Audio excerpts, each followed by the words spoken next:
السلام علیکم listeners, please channel کو سبسکرائب کیجیے اور بیل آئیکن کو ضرور پریس کیجیے تاکہ ہر نئے آنے والے ناول کی اپڈیٹ آپ کو ملتی رہے۔ ساتھ ہی اس ویڈیو کے ڈسکرپشن میں موجود میرے انسٹاگرام پیج کے لنک کو فالو کیجیے اور میرے دوسرے چینل ٹاپ ریڈرز کو بھی ضرور سبسکرائب کیجیے۔ چلیے شروع کرتے ہیں ناول کچھ عشق میں رنگ جنوں بھی تھا کہ قسط نمبر 23۔ کمرے میں داخل ہوتے ہوئے سدرا نے اسے دیکھا تھا جو ڈریسنگ کے سامنے کھڑی بوجھل انداز میں پونی ٹیل میں جکڑے ریشمی بالوں میں برش پھیر رہی تھی۔ اچھا ہوا تم اٹھ گئی ہو، جلدی آ جاؤ، کھانے پر شمس تمہارا انتظار کر رہے ہیں۔ تمہیں دیکھ لیں گے تو تسلی ہو جائے گی، ورنہ پوچھ رہے تھے بار بار۔ مجھے بھوک نہیں ہے، آپ سب کھانا شروع کر دیں۔ زینب آنے والی ہے، اسے لینے گیٹ تک جا رہی ہوں۔ سلیپرز پہنتے ہوئے وہ مدھم آواز میں بولی تھی۔ میں کسی کو بھیج دیتی ہوں گیٹ کی طرف۔ تم کہاں جا رہی ہو؟ صبح سے تمہاری طبیعت سست ہو رہی ہے، اب تم کھانا بھی نہیں کھانا چاہتی؟ سدرا نے ناراضی سے اسے دیکھا تھا۔ جب بھوک لگے گی تو کھا لوں گی، اب کلاس ختم ہونے کے بعد ہی آؤں گی، وہ بولی تھی۔ مگر اتنی جلدی؟ ابھی تو عاطف بھی گھر نہیں آیا۔ سدرا کچھ پریشان ہوئی تھی اس کے پراسرار سے تاثرات پر، کیونکہ وہ کوئی بھی جواب دیے بغیر کمرے سے نکل گئی تھی۔ گیٹ پر سارا سے ملتے ہوئے زینب بھی اسے ستے ہوئے چہرے اور پھیکی سی مسکراہٹ پر چونک گئی تھی۔ کیا ہوا ہے تمہیں؟ طبیعت تو ٹھیک ہے تمہاری؟ پہلا سوال زینب نے یہی کیا تھا۔ میں ٹھیک ہوں، بس طبیعت میں کچھ بھاری پن محسوس ہو رہا ہے، وہ ٹالنے والے انداز میں اسے مطمئن کر گئی تھی۔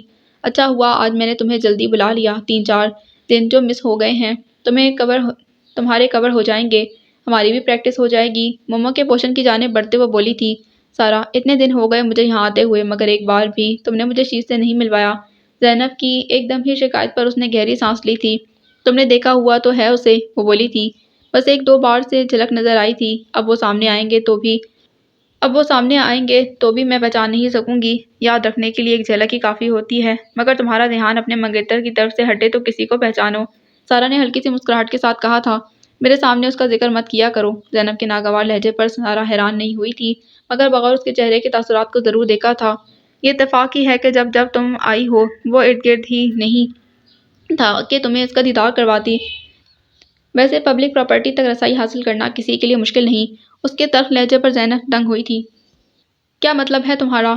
اس بارے میں بعد میں سوال کرنا۔ سارا کے سنجیدہ انداز پر وہ مزید کچھ نہیں پوچھ سکی تھی۔ اسٹڈی میں داخل ہوتے عاطف نے چونک کر اسے دیکھا تھا، جو سپاٹ چہرے کے ساتھ کسی گہری سوچ میں گم بیٹھی تھی، جبکہ مومو اور زینب اس وقت کمپیوٹر اسکرین کے سامنے پریکٹس میں مصروف تھیں۔ پہلی نظر سارا کی ہی اس پر پڑی تھی، جو دہلیز پر رک کر جانچتی نظروں سے اسے دیکھتا اب قریب آ رہا تھا، جبکہ سارا اس کے چیئر سے اٹھ کر ایک طرف ہو گئی تھی۔ اس دوران زینب اور مومو بھی عاطف کی آمد سے باخبر ہو گئی تھی۔ سر آپ بہت ہینڈسم لگ رہے ہیں، بائی دی وے۔ مومو کے سنجیدہ انداز پر سارا نے چاہتے ہوئے بھی مسکرا اٹھی تھی۔ بہت شکریہ، مگر آج ٹیسٹ ہر حال میں ہوگا، عاطف نے بھی اسی سنجیدگی سے کہا تھا۔ پھر تو آپ ابھی زینب کو اسٹڈی سے نکال دیں، اس کی بالکل بھی تیاری نہیں ہے۔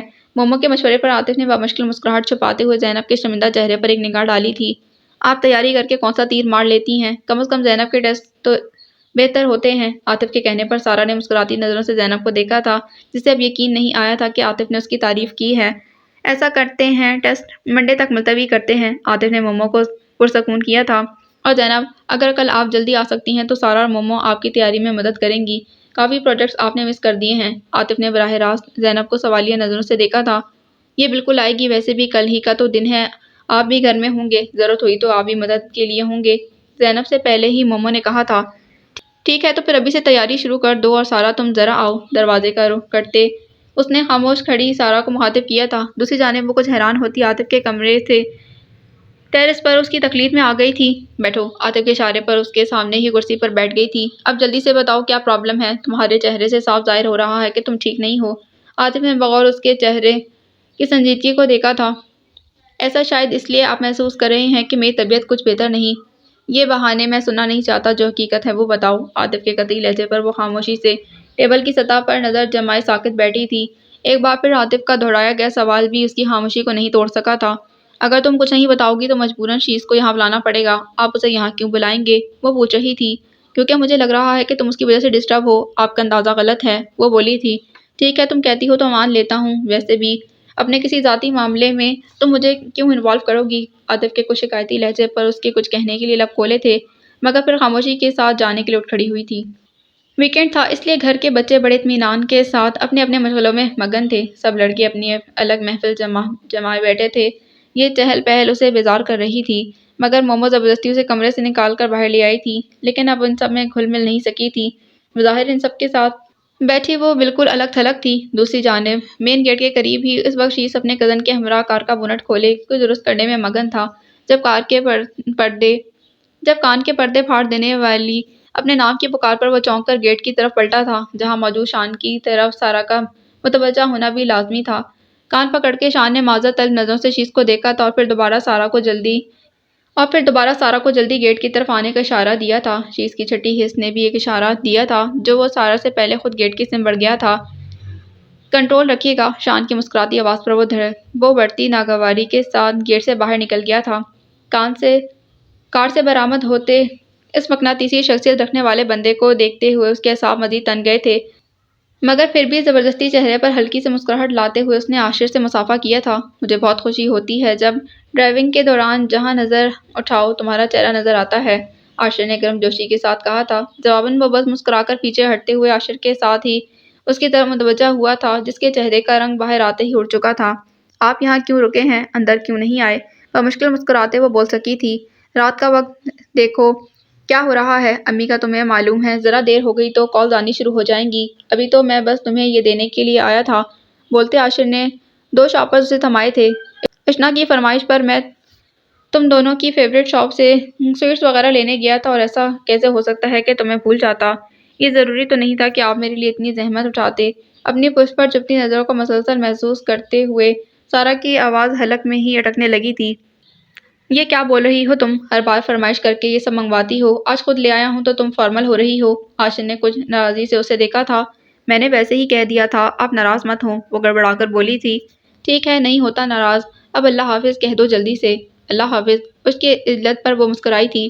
اللہ حافظ، اس کے سر کو دھیرے سے تھپتھپا کر وہ وہیں جم کر کھڑے شیس کی طرف متوجہ ہوا تھا اور الوداعی کلمات کا تبادلہ کرتا ڈرائیونگ سیٹ پر جا بیٹھا تھا جبکہ جھکے سر کے ساتھ ہی وہ سرعت سے پلٹ کر گیٹ کے اندر چلی آئی تھی۔ سارا، کون آیا تھا؟ گراؤنڈ کی باؤنڈری پھلانگتے شاہ رخ نے اس کا راستہ روکا تھا۔ بس کچھ کہنے کی ضرورت نہیں ہے کیونکہ میں چھوٹے بھائی کو دیکھ رہا ہوں، وہ اتنے دلکش موڈ میں وہ آپ کے عاشر بھائی کی آمد کے بعد ہی دکھائی دیتے ہیں۔ سارا کے اترے چہرے پر ہنستے ہوئے وہ اس کے ہاتھ سے شاپر بھی لے چکا تھا۔ اتنی ساری مٹھائی، جیو عاشر بھائی، بڑا سا پیکٹ کھولتے شاہ رخ نے نعرہ لگایا تھا، جس کے بعد یہ ہوا تھا کہ گراؤنڈ میں موجود سب لڑکے کھیل چھوڑ کر شہد کی مکھیوں کی طرح شاہ رخ کی طرف جھپٹے تھے اور مٹھائی پر چھینا جھپٹی کر کے کامیاب ہوتے سارا کا شکریہ بھی ادا کر گئے تھے جو حق تک کھڑی تھی۔ شاہ رخ، سویٹ شیس کو بھی پسند ہے؟ اس سے پہلے کہ بچا ہوا آخری پیس بھی شاہ رخ ہڑپ کر لیتا، سارا نے التجائی لہجے میں اسے روکا تھا۔ ایک پل کو شاہ رخ نے حیرانی سے اس کے سرخ پڑتے چہرے کو دیکھا تھا مگر اگلے ہی پل مسکراتے ہوئے پیس سارا کے حوالے کر دیا تھا۔ جاؤ، کیا یاد کرو گی؟ وہ احسان کرنے والے انداز میں بولا تھا۔ تبھی مومو سمیت باقی لڑکیاں قریب آ پہنچی تھیں۔ ہمارے لیے کچھ نہیں بچایا، اپنے گروپ کا پہلا حق تھا۔ سب لڑکیوں کے ساتھ مومو نے بھی احتجاج کیا تھا جس پر اس نے مسکراتے ہوئے دوسرا شاپر ان کے حوالے کر دیا تھا۔ اس میں شاید نمکو وغیرہ ہیں، وہ بولی تھی اور ان سب کے واپس پلٹ جانے کے بعد وہ خود بھی پلٹ کر اس کی سمت بڑھ گئی تھی جو باؤنڈری کے کنارے بیٹھا اپنا سیل فون چیک کر رہا تھا۔ یہ تمہارے لیے بس اتنا ہی بچ سکا ہے، مٹھائی کا پیس اس کی طرف بڑھاتے وہ بولی تھی جبکہ وہ تنے چہرے کے ساتھ اٹھ کر اس کے مقابل ہوا تھا۔ مجھے تمہاری اس عنایت کی ضرورت نہیں، تم جانتی ہو میرے حلق سے نہیں اترے گا۔ اس کی بھچی آواز پر سارا نے نظر اٹھا کر اسے دیکھا تھا۔ اب تم ضرور کھاؤ تاکہ اس شخص کے دل کو بھی تسکین پہنچ جائے جو تمہاری فرمائشیں پوری کرنے کے لیے تیار رہتا ہے۔ اس کے دھواں ہوتے چہرے سے اپنی سلگتی نظریں ہٹاتا وہ سامنے سے ہٹ گیا تھا۔ واپس پلٹتے اس نے قریب سے گزرتے ایک بچے کو مٹھائی کا پیس دیا تھا اور تیز قدموں کے ساتھ اپنے پوشن کی سمت بڑھتی چلی گئی تھی۔ غائب دماغی کے ساتھ وہ ٹی وی اسکرین پر بدلتے منظر پر نظر جمائے بیٹھی تھی جب قدموں کی چاپ نے اسے چونکایا تھا۔ اسکرین کی تیز روشنی میں وہ بخوبی دیکھ سکتی تھی جس نے خاموشی کے ساتھ وہ شاپرز سینٹرل ٹیبل پر رکھے تھے جنہیں دیکھتے ہوئے وہ اس کی آمد کا مقصد سمجھ گئی تھی۔ چیز وہی قابل قبول ہوتی ہے جو محبت اور خلوص کے ساتھ پیش کی جائے۔ بہتر ہے کہ یہ سب لے جاؤ کیونکہ تمہاری یہ عنایتیں بھی میرے حلق سے نہیں اتر سکیں گی، اس کی جانب دیکھے بغیر وہ ناگوار لہجے میں بولی تھی۔ عاشر کے جیسا محبت اور خلوص کا ذریعہ میرے پاس نہیں ہو سکتا، میں کہاں مقابلہ کر سکتا ہوں اس کا؟ اس کے تر لہجے پر سارا کے تیور مزید بگڑے تھے۔ وہ بڑے ہیں تم سے، کم از کم ان کا ذکر ہی عزت کے ساتھ کرو۔ تم اسے جتنی عزت دیتی ہو کافی ہے، اس کے لیے زیادہ عزت بھی کسی کو راس نہیں آتی۔ تپتی نظروں سے اسے دیکھتا وہ اسی تلخی سے بولا تھا، اور میں نے کوئی عنایت نہیں کی ہے، تمہاری فرمائشی چیزوں کا جو حشر ہوا تھا میں نے تو بس اس کا جرمانہ ادا کیا ہے۔ بات ختم کر کے وہ جانے کے لیے آگے بڑھا تھا جب سارا ایک جھٹکے سے اٹھ کر اس کے سامنے آ کھڑی ہوئی تھی۔ یہ سب کر کے تم مجھے اپنے دل سے نکالنا چاہتے ہو یا اپنے گھر سے؟ اس کی آنکھوں میں آنکھیں ڈالتے وہ چبا چبا کر بولی تھی، اس کا فیصلہ تم خود کرو، سرد لہجے میں وہ بولا تھا۔ اس کے بعد تم کیسے زندہ رہو گے؟ نم آنکھوں سے اس کی پشت کو دیکھتی وہ بول اٹھی تھی، جبکہ وہ رک کر پلٹا تھا۔ اب بھی کہاں زندہ چھوڑا ہے تم نے؟ سرد لہجے میں وہ بولا تھا اور اگلے ہی پل تیز قدموں کے ساتھ وہاں سے چلا گیا تھا۔ ٹاول سے بھیگا چہرہ صاف کرتے وہ اسٹڈی میں داخل ہوتے ہوئے جہاں سدرا صفائی میں مصروف تھی۔ آج آپ خوب سوئے ہیں، سب حیران تھے، ورنہ آپ تو چھٹی کے دن بھی جلدی بیدار ہو جاتے ہیں۔ ہاتھوں میں موجود اخبارات اور دوسرے پیپرز کا ڈھیر اٹھائے سدرا ان کی طرف آئی تھی۔ میں نے تم سے کہا تھا کہ میرے سامنے یہاں کی صفائی کرنا، کوئی اہم فائل ادھر سے ادھر نہ ہو گئی ہو۔ سب کچھ اپنی جگہ پر موجود ہے اور آپ کا انتظار کرتی تو یقیناً شام ہو جاتی۔ اب آپ جلدی سے باہر آ جائیں۔ سارا خاص طور پر ناشتے میں آپ کے لیے کوئی اسپیشل چیز بنا رہی ہے۔ پیپر کا ڈھیر ایک طرف رکھتے وہ بولی تھی، تم نے سارا سے پوچھا تھا کہ کیا اسے شیز نے کچھ کہا ہے؟ انہوں نے ایک دم سوال کیا تھا۔ آپ کو ایسا کیوں لگ رہا ہے کہ وہ شیز کی وجہ سے ڈسٹرب نظر آ رہی ہے؟ سدرا نے پوچھا تھا۔ کیونکہ مجھے یقین ہے کہ ان دونوں کے درمیان کوئی نہ کوئی بات ضرور ہوئی ہے، ورنہ وہ اس طرح خاموش اور گمسم نہیں رہتی۔ رات میں عاطف نے بھی مجھ سے پوچھا تھا، سدرا کے بارے میں بتا رہا تھا کہ وہ اسے بھی کچھ نہیں بتا رہی۔ میں نے اسے منع کر دیا کہ وہ سارا کے بعد اب شیز سے بھی کوئی سوال نہ کر بیٹھے۔ میں نہیں چاہتا کہ ان دونوں کے درمیان کوئی بات دوبارہ ناراضیوں کا سبب بن جائے۔ وہ سنجیدگی سے بولے تھے، میں نے سارا کے سامنے شیز کا نام تو نہیں لیا، مگر اس سے کئی بار پوچھنے کی کوشش کی ہے، مگر وہ بس طبیعت کا کہہ کر ٹالتی رہی ہے۔ لیکن آج تو وہ کافی بہتر نارمل دکھائی دے رہی ہے۔ تمہیں اور مجھے مطمئن کرنے کے لیے، شمس درمیان میں بولے تھے، تم کوئی بات اس کے دل سے نکال کر اس کی زبان تک نہیں لا سکتی ہو؟ کیسی بہن ہو تم اس کی؟ وہ کچھ جھنجھلائے انداز میں بولے تھے، دل کی بات زبان تک لانے میں وہ شیز کی طرح ہی چور ہے۔ آپ کی طرح میں بھی اس معاملے میں بہت مجبور ہوں۔ سدرا کے سنجیدہ لہجے پر وہ بس گہری سانس لیتے اسٹڈی سے نکل گئے تھے۔ برآمدے میں آتے ہوئے اس نے حیرت سے شان کو دیکھا تھا، جو گرل سے شانہ ٹکائے ایک ٹک سامنے مین گیٹ کی سمت دیکھ رہا تھا۔ دل کے دروازے کھول کے رکھو میرے بھائی، آنے والی سی دروازے تمہاری زندگی میں آئے گی۔ شاہ رخ نے اس کا شانہ تھپ تھپایا تھا۔ گھر کے اندر داخل ہونے دو، دل کے دروازے کھلے ہوئے ہی ہیں۔ شان نے خوف سے اسے دیکھا تھا۔ تو کس کا انتظار ہے؟ جا کر کھول دو مین گیٹ۔ تو کس کا انتظار ہے؟ جا کے کھول دو مین گیٹ، شاہ رخ نے کہا تھا۔ یار دماغ خراب نہ کرو، پہلے ہی سارے کام چھوڑ کر سارا کے حکم کی تعمیل میں کھڑا ہوں۔ ان کی دوست آ رہی ہیں، انہیں گیٹ سے اپنی کسٹڈی میں ساتھ لے کر آنا ہے، پتہ نہیں کب آئیں گی مادام۔ رسٹ واچ پر نظر ڈالتے شان بیزاری سے بولا تھا، تم جا کر اپنا کام کرو، باقی مجھ پر چھوڑ دو۔ شاہ رخ کے اصرار کا جذبہ بیدار ہونا یقینی تھا، تاکہ بعد میں سارا میری گردن پکڑ لے۔ اپنی مہربانیاں سنبھال کر رکھو، ورنہ بلا لوں گا تمہاری بانگیں سنبھالنے والی کو۔ شان اسے گھورتا وہیں اسٹیپس پر بیٹھ گیا تھا۔ بہت افسوس کی بات ہے، ایک غیر لڑکی کے لیے تم اپنے بھائی کو بھروسے کے لائق نہیں سمجھتے۔ شاہ رخ جذباتی ہوا تھا۔ بالکل ایسا ہی ہے، اب چلتے پھرتے نظر آؤ۔ شان نے کوئی لگی لپٹیں نہیں رکھی تھی۔ میں بھی دیکھتا ہوں تم مجھ سے پہلے کس طرح گیٹ تک پہنچتے ہو۔ شان کو دھمکاتے ہوئے وہ چونک کر باہر آتے شیز کی طرف متوجہ ہوا تھا۔ اگلے ہی پل دل پر ہاتھ رکھے وہ پھٹی پھٹی آنکھوں سے اس ارمانی کی شرٹ کو دیکھتا رہ گیا تھا جو مومو نے اسے گفٹ کی تھی۔ دوسری جانب شیز رکے بغیر ایک سرسری نگاہ اس پر ڈالتا آگے بڑھ گیا تھا۔ چھوٹے بھائی تم کانپ کیوں نہ گئے اس شرٹ کو ہاتھ لگاتے ہوئے؟ کیا تمہیں پتہ نہیں ہے میرے لیے کتنی قیمتی ہے؟ میں نے ابھی تک اسے ٹچ بھی نہیں کیا تھا اسے۔ شاہ رخ کی دلگیر آواز پر وہ رک کر پلٹا تھا۔ اس لیے کہ تم ناشکر انسان ہو، وہ اطمینان سے بولا تھا۔ مجھے ابھی اور اسی وقت اپنی شرٹ واپس چاہیے۔ شاہ رخ بگڑ کر للکار گیا تھا۔ سوچ لو، میں نے تو صرف تمہاری شرٹ پہن رکھی ہے، مگر اس وقت تم میرے ذاتی واسکٹ کلیکشن سر سے پیر تک سجائے کھڑے ہو۔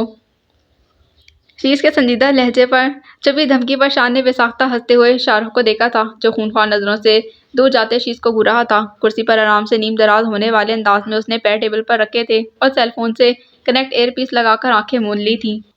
آج صبح سے ہی ہلکی ہلکی بارش ہوتی رہی تھی، مگر اس وقت نرم سنہری دھوپ ہوا کے جھونکوں کے ساتھ بہت پرسکون کر رہی تھی۔ یہ دھوپ اس لیے آئیڈیل تھی اور موافق بھی، ورنہ سورج سے اس کی دشمنی ابتدا سے ہی تھی۔ اسے یاد نہیں تھا کہ وہ آخری بار کب اس طرح اطمینان کے ساتھ دھوپ سے ملاقات کر رہا تھا، مگر چند لمحوں بعد ہی اسے احساس ہوا کہ سورج کو اس کا یہ اطمینان پسند نہ آیا تھا، لہٰذا احتیاطاً ساتھ لائے گلاسز جو اس نے گریبان پر سجا رکھے تھے نکال کر آنکھوں پر ٹکائے تھے اور سینے پر ہاتھ لپیٹ کر دوبارہ آئی ایم الائیو کے نمبر سننے شروع کر دیے تھے۔ لو بھئی، جو کبھی نہ ہوا وہ آخر کار ہو گیا۔ ہمارے سورج مکھی کو بھی سن بات کا بخار ہو گیا۔ وائٹ ہیون کے ساحل کا منظر بنائے بیٹھے ہیں۔ قریب آتی مومو نے ان دونوں کو ارد گرد سے غافل شیز کی طرف متوجہ کیا تھا۔ واہ، اس سے زیادہ گھٹیا تبصرہ نہیں کیا جا سکتا تھا۔ شان نے خوشمگی نظروں سے اسے گھورا تھا۔ تم پر ہو سکتا ہے ابھی کروں ٹاپ کلاس تبصرہ۔ ناگواری سے اسے دیکھتے ہوئے شاہ رخ کی طرف متوجہ ہوئی تھی۔ تمہاری زبان کیوں گنگ ہو گئی ہے؟ مومو نے حیرت سے اسے دیکھا تھا مگر وہ سر جھٹک کر دوسری طرف دیکھنے لگا تھا۔ بس ایک میری شکل دیکھ کر ہی اڑ جاتی ہیں تمہارے چہرے کی ہوائیاں، وہ کھا جانے والے انداز میں برسی تھی۔ دل بھر کے ناٹک کر لو مگر کینڈل لائٹ ڈنر تو تمہیں لے کر ہی جاؤں گی۔ وہ ابھی گردن سے پکڑ کے سمجھے، وہ دھاڑی تھی، کچھ نہیں بولے گا وہ اس وقت جل کر کباب ہو رہا ہے، ڈسٹرب نہ کرو۔ شان کے مسکراتے لہجے پر مومو نے حیران سوالیہ نظروں سے اسے دیکھا تھا۔ ایک بار چھوٹے بھائی کو غور سے دیکھ لو، سب سمجھ آ جائے گا۔ شان کے اشارے پر اس نے پلٹ کر غور سے ایک ہی پوزیشن میں موجود شیز کو دیکھا تھا، اگلے ہی پل اس کے بگڑے تیوروں کے ساتھ شاہ رخ کو گھورا تھا۔ تم ڈوب کر مر کیوں نہیں جاتے؟ بری طرح کلس کر وہ گھبرائی تھی۔ یہ میری ہی دیے گئے گفٹ تم سے پہلے استعمال کر لیتے ہیں اور دلیری دیکھو سینہ تان کر گھومتے ہیں۔ مومو نے ایک بار پھر شیز کو گھورا تھا۔ تمہیں تو خوش ہونا چاہیے کہ چھوٹے بھائی کو تمہاری چوائس پسند آ جاتی ہے، ورنہ وہ کسی ایسی ویسی چیز پر نظر بھی نہیں ڈالتے، شان نے کہا تھا۔ تبھی وہاں عجلت میں سارا آئی تھی۔ شان، تم سے ایک کام نہ ہوا، زینب آ چکی ہے گیٹ پر۔ شان کو گرکتے ہوئے رکی نہیں تھی۔ تم رک جاؤ، میں جا رہا ہوں۔ شاہ رخ سرعت سے اٹھا تھا مگر اگلے ہی پل گڑبڑا کر پلٹتے ہوئے گلاس ڈور کی طرف گیا تھا کہ مومو نے حسینیں چڑھا لی تھیں۔ یہ ایک اور ہیں مہارانی، پورا پروٹوکول چاہیے گھر میں آنے والے کے لیے۔ سر جھٹکتے ہوئے مومو بڑبڑائی تھی۔ جیسے جیسے سارا کے ساتھ وہ آگے بڑھتی گئی تھی اس کی آنکھیں ایک جانب مرکوز پوری کھلنے لگی تھیں۔ فرق کرنا مشکل تھا کہ سنہری کرنیں آسمان سے اتر رہی تھیں یا اس شخص کے وجود سے پھوٹ رہی تھیں، ارد گرد پھیل رہی تھیں۔ ادھر مت دیکھو احمق، سارا کی مدھم آواز نے اس کی محبت کو توڑا تھا۔ کون ہے یہ؟ زینب کے تنگ لہجے پر وہ مشکل مسکراہٹ چھپا سکی تھی۔ وہ مجھے پہلے کیوں دکھائی نہیں دیے؟ کیا ایسے مار کے کرنے کے بعد لوگ زمین پر کم دکھائی دیتے ہیں؟ جو تم کہہ رہی ہو کہ وہ نایاب ہو گئے ہیں؟ اس کے ہمراہ ڈرائنگ روم میں آتے ہوئے زینب نے ناراضگی سے کہا تھا۔ ایسا ہی ہے کیونکہ ظاہر ہے اب اسے مختلف ایونٹس، فارمل اور انفارمل گیدرنگ میں شرکت کرنی پڑتی ہے۔ کمپنی جو پروڈکٹ اس کے توسط سے مارکیٹ میں لائی ہے اس کی پروموشن کے لیے اسے لوگوں کے درمیان جا کر انہیں کمپنی اور اس کے پروڈکٹ کے متعلق انفارمیشن دینی ہوتی ہے۔ وہ تفصیلاً بولی تھی۔ یہ سب تمہیں شیز نے کیسے بتایا؟ ناراضگی کے باوجود زینب نے مسکراتی نظروں سے اسے دیکھا تھا۔ اس نے کچھ نہیں بتایا مگر مجھے معلوم ہے اس نے زینب کو گھورا تھا۔ اگر وہ اس چکا چوند میں گم ہو گئے تو؟ زینب نے کہا تھا۔ ایسا کبھی نہیں ہو سکتا، مجھے اس پر بھروسہ ہے، وہ بولی تھی۔ اچھا مجھے وہ میگزینز تو دکھاؤ، تم نے تو کر لی ہوں گی ہزار بار آنکھیں ٹھنڈی۔ زینب کو یاد آ گیا تھا شہر بھر کے میگزینز اور اسپیسیفک ویب سائٹس میں ایڈورٹائزمنٹ ہو چکی ہے، دیکھ لینا اپنے گھر جا کر، اور تمہاری اطلاع کے لیے عرض ہے کہ میں نے ان میگزینز کو کھول کر اب تک نہیں دیکھا ہے، نہ دیکھوں گی، وہ خوشمگی لہجے میں بولی تھی۔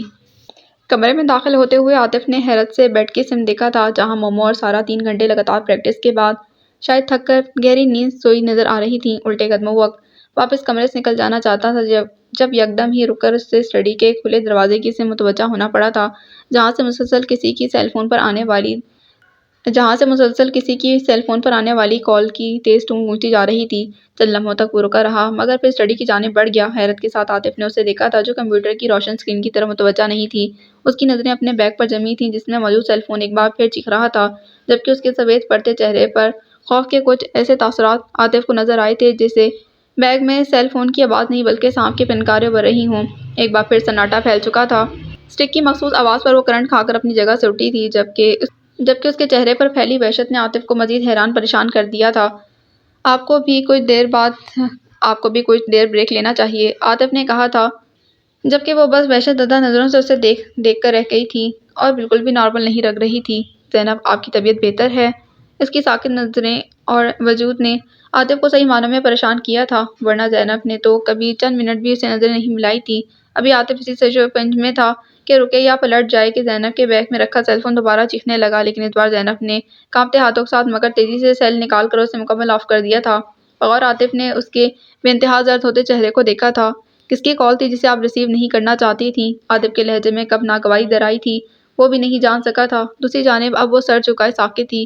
سوری، مجھے اتنا پرسنل سوال نہیں کرنا چاہیے تھا، تر لہجے میں بول کر وہ اس سے نظریں ہٹاتا جانے کے لیے پلٹ گیا تھا۔ سب کہتے ہیں وہ میرا منگیتر ہے۔ درستی آواز پر عاطف کے قدم رکے تھے مگر میرے لیے وہ ایک بھیانک حقیقت ہے۔ سر اٹھا کر اس نے عاطف کو دیکھا تھا جس کی دنگ نظریں اس کی شفاف آنکھوں سے پھسلتے قطروں پر ٹھہر گئی تھیں۔ اور اس حقیقت کی اذیت کو تم تنہا جھیل رہی ہو؟ سارا کی ابھرتی غصیلی آواز پر زینب نے دھندلائی نظروں سے اسے دیکھا تھا جو عاطف کے عقب سے نکل کر اس کے قریب آ گئی تھی۔ کیا میں مر چکی تھی؟ زینب پر وہ غرائی تھی۔ چلو میرے ساتھ، زینب کا بیگ اٹھاتی وہ زینب کا بیگ اٹھاتی وہ اس کا ہاتھ پکڑے اسٹڈی سے نکل گئی تھی، جبکہ عاطف ششدر تھا۔ مجھے اس سے خوف آتا ہے، شدید خوف۔ نہ میرا دل راضی تھا، نہ میری روح پرسکون تھی، مگر پھر بھی سب کی خوشی کی خاطر میں نے اس رشتے کو قبول کرنے کی کوشش کی تھی۔ مگر دزدیدہ لہجے میں بولتے ہوئے وہ ایک پل کو رکی تھی۔ منگنی کے کچھ ہی دنوں بعد اس کی اصلیت مجھ پر کھلنے لگی، جب اس نے فون کے ذریعے میرا خون پینا شروع کر دیا۔ ہر کوئی مجھے دل اور دماغ اور سوچ کے تنگ نظر ہونے کا طعنہ دیتا ہے کہ میں معیز سے فون پر بات کرنے سے بھی گھبراتی ہوں۔ میں کسی کو کیا بتاؤں کہ اس رشتے کو قائم رکھنے کے لیے میں نے کتنی بار آدھی رات کو بھی اس کی کالز مجبوراً ریسیو کی ہیں، اس کے اخلاق سے بھٹکی ہوئی گفتگو کو برداشت کیا ہے۔ وہ نفسانی خواہشوں کا غلام، ہوس پرست انسان ہے جو مجھے بھی گناہ کے دلدل میں کھینچنا چاہتا ہے۔ میرے پاس کوئی ثبوت نہیں ہے اس سچ کو ثابت کرنے کا کہ رات کے آخری پہر میں کس طرح اس کی آواز، اس کے گھٹیا الفاظ نشے کی جاتی سے لڑکھڑا رہے ہوتے ہیں۔ بے تحاشا بہتے آنسوؤں کے ساتھ وہ آج پہلی بار سارا کے سامنے کھلی تھی، جو سناٹے میں رہ گئی تھی۔ تم جانتی ہو کہ معیز کا خاندان بھابھی کے میکے سے تعلق رکھتا ہے۔ اگر میں نے گھر میں معیز کی شرمناک حرکتوں کا ذکر کیا تو بھابھی ایک ہنگامہ کھڑا کر دیں گی۔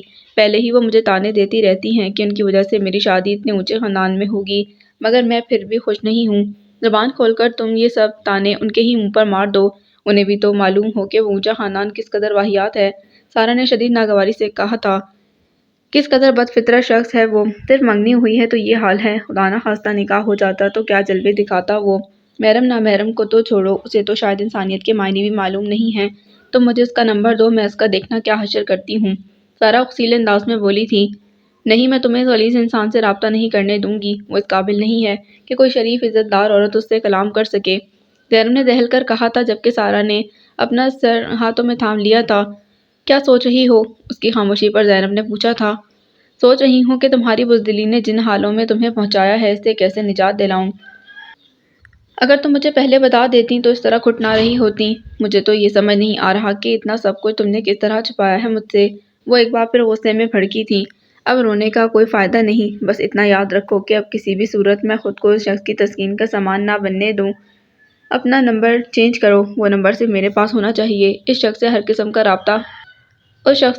کا رابطہ ختم کرو، کیونکہ تڑنے والا وہ چھوڑے گا نہیں۔ تم سے رابطہ کرنے کی کوشش میں ناکام ہو کر وہ تمہاری بھابھی کے ذریعے تمہیں فورس کرے گا، اور تمہیں اسی دن کا انتظار اب کرنا ہے، کیونکہ اسی دن تم نے سب کے سامنے شخص کی حقیقت کھول دینی ہے، اور ایسا تو ہو نہیں سکتا کہ اس کے بعد ہونے والے ہنگامے میں تمہارے ساتھ نہ ہوں۔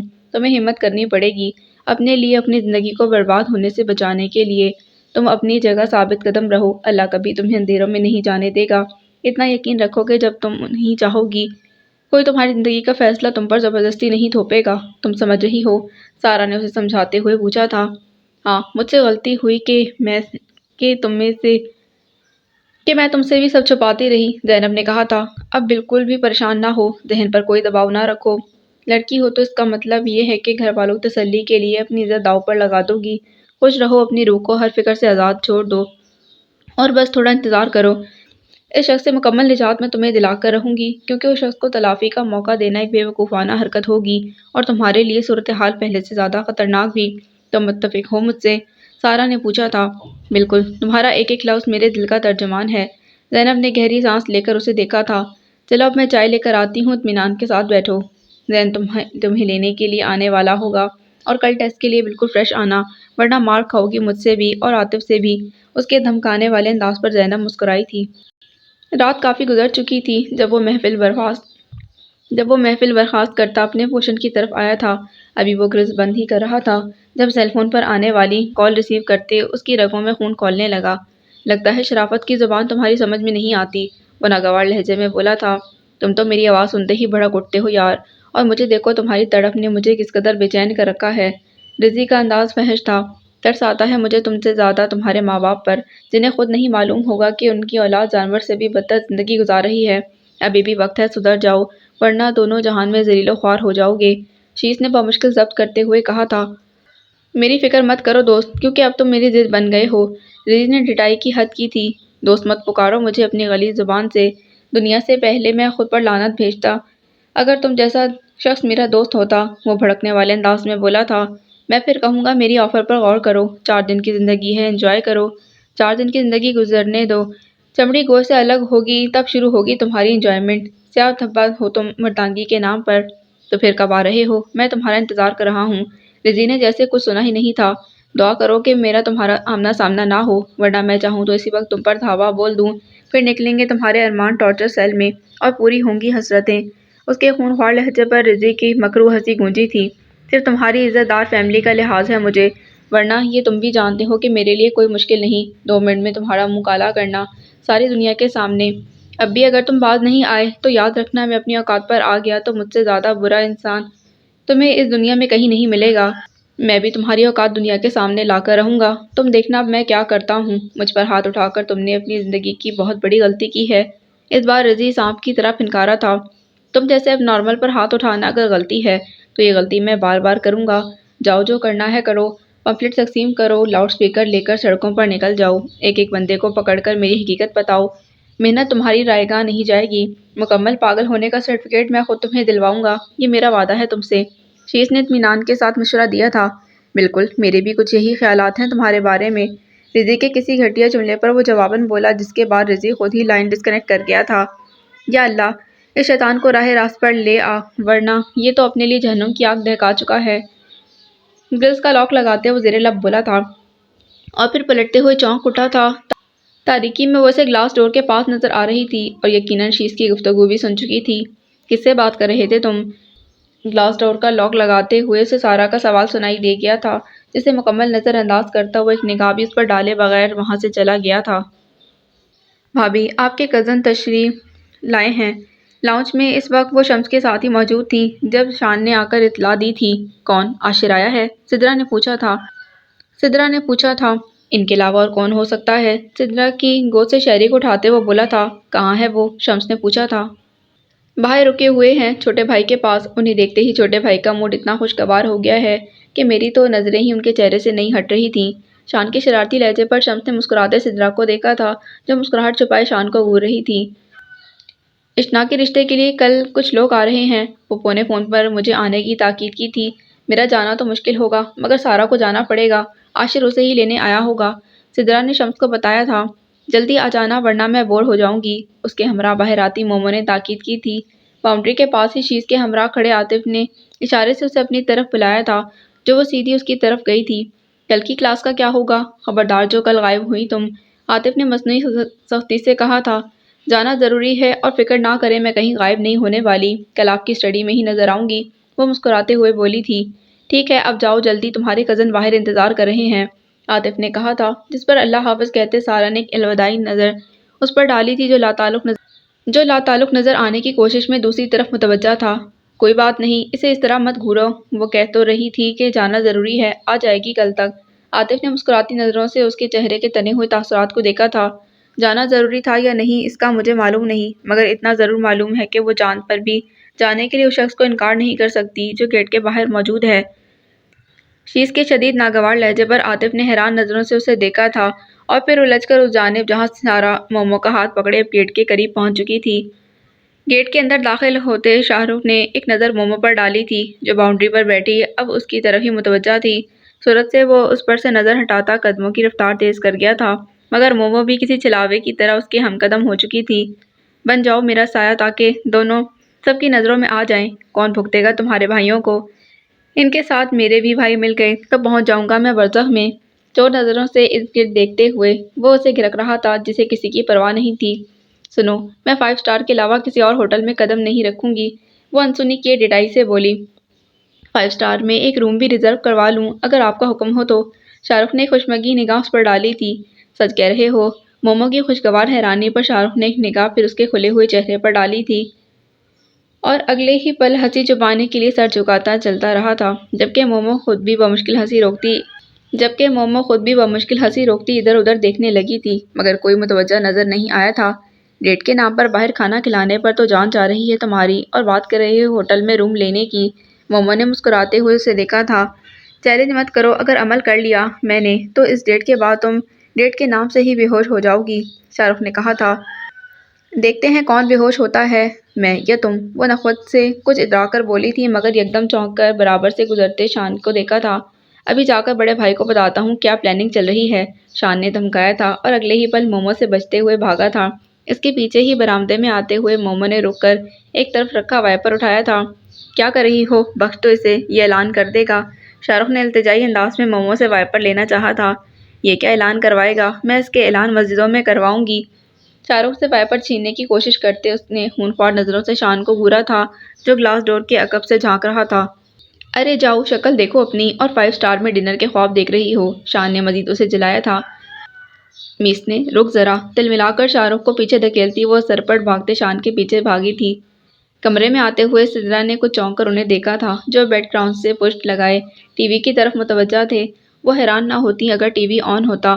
آپ کس سوچ میں گم ہیں؟ سدرا نے پوچھا تھا۔ میں سوچ رہا تھا کہ اب ہمارے گھر میں بھی وہ خوشی کا موقع آ جانا چاہیے۔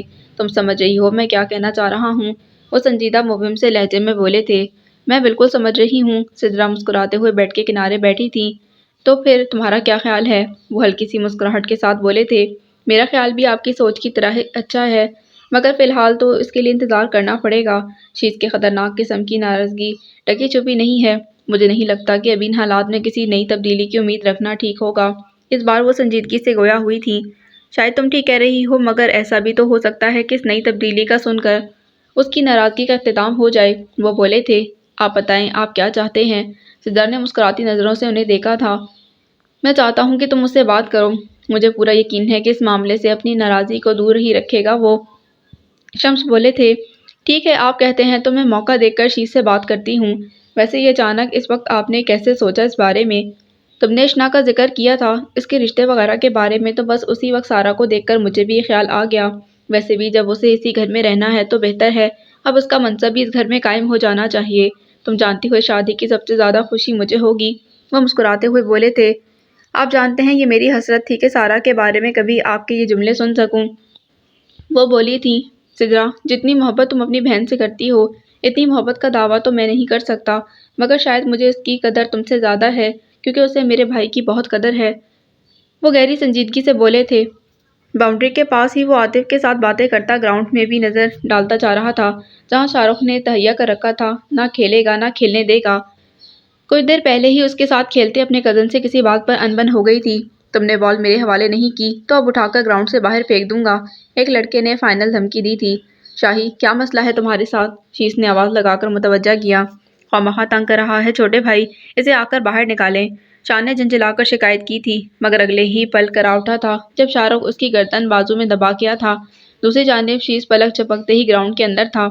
تم نے مجھے مارا تو قسم سے اس کی گردن توڑ دوں گا۔ شان کی گردن اسی طرح دبائے وہ شیز کو خبردار کر رہا تھا جس نے ایک ہی جھٹکے میں شان کو اس کے شکنجے سے نکالا تھا اور سرعت سے اس کا بازو پکڑے باؤنڈری کی طرف لے گیا تھا۔ نکلو باہر، اب دوبارہ ان سب کو تم تنگ کر کے دیکھو، بتاتا ہوں پھر تمہیں۔ اسے باؤنڈری کے باہر دھکیل کر شیز نے سختی سے کہا تھا اور واپس منتظر کھڑے عاطف کی طرف بڑھ گیا تھا۔ ہنس لو بیٹا ہنس لو، 1 سال بڑے ہیں وہ مجھ سے، اس لیے لحاظ کر جاتا ہوں، ورنہ ہاتھ تو لگائے کوئی۔ کالر جھٹکتے ہوئے اس نے بڑے بھرم سے ان سب کو جتایا تھا جو اس پر ہنس رہے تھے۔ گیٹ کے اندر داخل ہوتے ہی زینب کا سارا اعتماد بھگ سے اڑ چکا تھا۔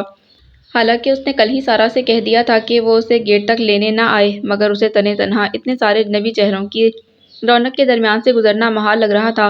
دوسری جانب فارغ کھڑے شاہ رخ کی نظر گیٹ تک گئی تھی اور اگلے لمحے وہ تیر کی طرح زینب کے مقابل پہنچا جو اس طرح راستہ روکے جانے پر بری طرح گھبرا اٹھی تھی۔ سارا نے مجھے آپ کو لینے کے لیے بھیجا ہے، آئیے۔ بڑی روانی سے بولتے شاہ رخ نے اس کے ہاتھوں سے وہ چیز لی تھی جسے دیکھ کر ہی اندازہ ہو رہا تھا اس میں کھانے کی کوئی قسم ہوگی۔ میں خود چلی جاؤں گی، یہ مجھے واپس دیں۔ فک چہرے کے ساتھ زینب نے اس سے بڑا بھاری بھرکم ہاٹ پاٹ لینا چاہا تھا۔ یہ چاہیے تو میرے پیچھے آ جائیں۔ رکے بغیر بولتا وہ باؤنڈری کی طرف گیا تھا۔ یہ سارا کے لیے ہے، یہ مجھے واپس دیں۔ ہراساں ہو کر وہ پھر اسے التجا کر رہی تھی۔ ہراساں ہو کر بولتے وہ اسے التجا کر رہی تھی جو باؤنڈری پر آرام سے بیٹھا ہاٹ پاٹ کھول چکا تھا۔ چپلی کباب کی مہک نے گراؤنڈ میں موجود لڑکوں کو بھی دعوت دے ڈالی تھی۔ تمہیں معلوم ہونا چاہیے کہ تمہاری ایک اسٹوڈنٹ غنڈوں میں پھنس چکی ہے۔ شیز کی اچانک اطلاع پر عاطف حیران ہو کر پلٹا تھا۔ ان سب کو ہاٹ پاٹ پر ٹوٹتا دیکھ کر اس وقت زینب کا چہرہ بالکل رونے والا ہو چکا تھا جب اس کی نظر قریب آتے عاطف پر پڑی۔ سر، مجھے ہاٹ پاٹ واپس دلوا دیں، ان سب نے زبردستی لیا ہے۔ وہ رہان سے لہجے میں عاطف سے مخاطب ہوئی تھی جو واقعی شرمندہ ہو گیا تھا۔ بدتمیزی کی انتہا کر دی تم سب نے مل کر، ادھر دو۔ سختی سے ان سب پر برستے اس نے شاہ رخ سے ہاٹ پاٹ لیا تھا۔ سب واپس رکھو ابھی۔ اور اسی وقت عاطف کی سنجیدگی کو دیکھتے سب نے نہ چاہتے ہوئے بھی ہاتھ میں پکڑے کباب واپس ہاٹ پاٹ میں رکھے تھے۔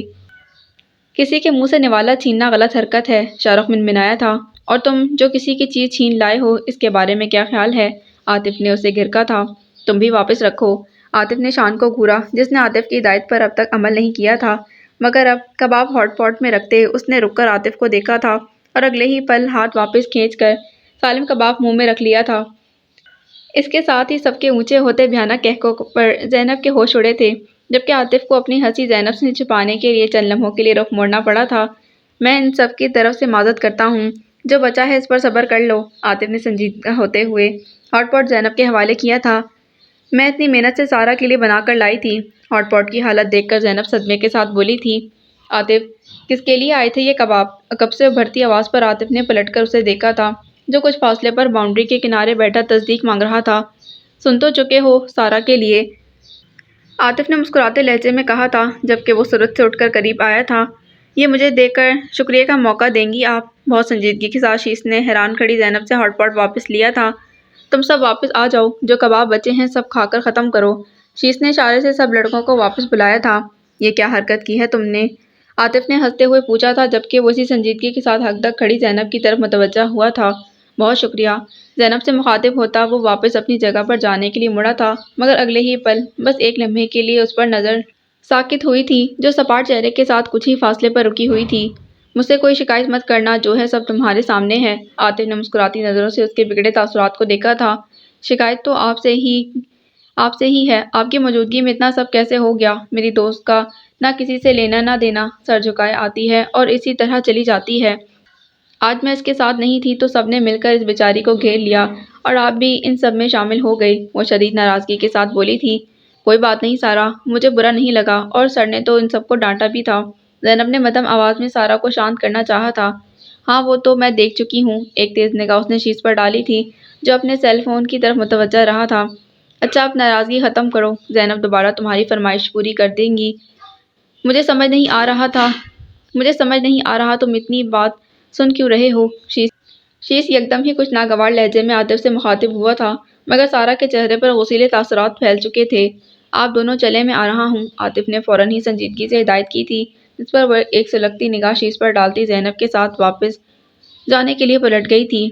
کچھ زیادہ ہی حد نہیں کر دی تم نے؟ عاطف نے خوشمگی نظروں سے اسے دیکھا تھا۔ گرم کافی کے مگ اٹھائے وہ ان دونوں کی طرف بڑھ رہی تھی، جن کی باتیں رات گئے تک ختم نہیں ہوتی تھیں۔ مجھے نہیں چاہیے۔